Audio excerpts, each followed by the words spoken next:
Okay, ready ulitin mo. Go. Kumain ka lang, wala ka ng energy. Gagawa tayo ng maraming Diyos-Diyosan. Gagawa tayo ng Diyos na payat. Diyos na kasalan. Diyos na malalakiray. Diyos na malugkot. Diyos na buhi.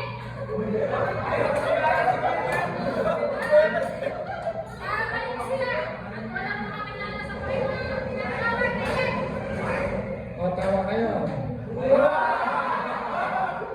Response mo.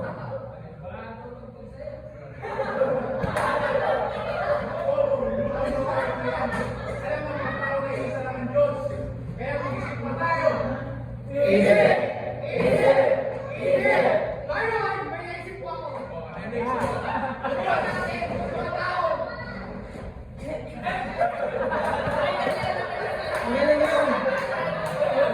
Pag-addict lang kayo, bumigyan. Nabulunan po ako, excited kasi po ako. Ganun.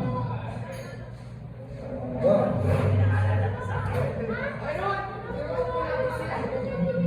Wala na rin. Video! Turuan silang mag-garinyo. Turuan silang mag-minom. Magsuman. Droga. Droga.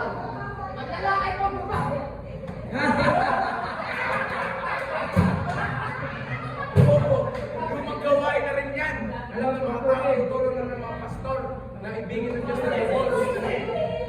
Kaya mag-isip na tayo! Easy.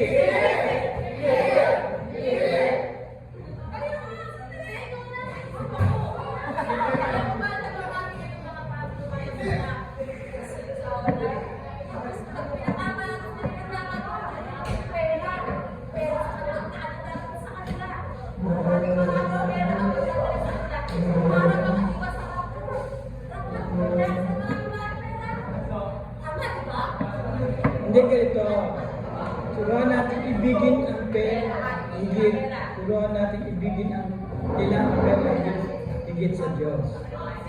Okay lang yung nag-adlib ka patungkol sa mga sugal. Pero yung ang central lesson mo, turuan natin ibigin nila ang pera higit sa Diyos. Dahil doon, tiyak ko, 101% hindi sila makapasok sa rapture. Okay, 1, 2, 3. Tandaan mo ang central message mo. Ibigin ang pera higit sa Diyos. Okay, ready? Go. Go.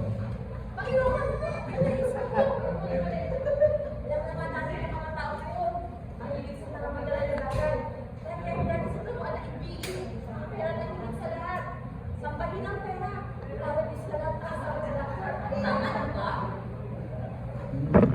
Bobo. Tama di ba? Ganon? Bobo. Sabi ang bobo mo. Hindi naman siya sinasabi mo, you're not personalizing. Personality niya kung ano yung demonyo. Bobong demonyo siya. Sabi mo, 1, 2, 3. 1, 2, 3, go. Ayan. Gumagawain na yan. Alam ng mga tao na ibigin lang ng Diyos. Kaya mag-isip pa tayo!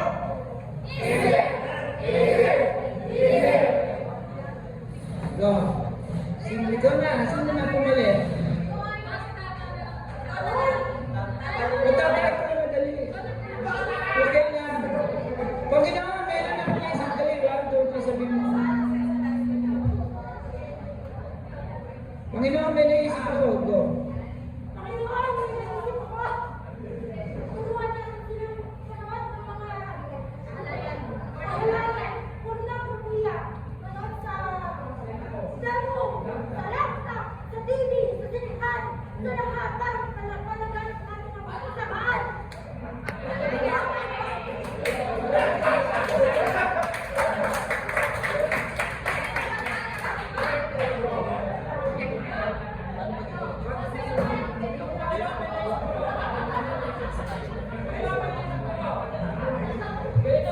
Hello.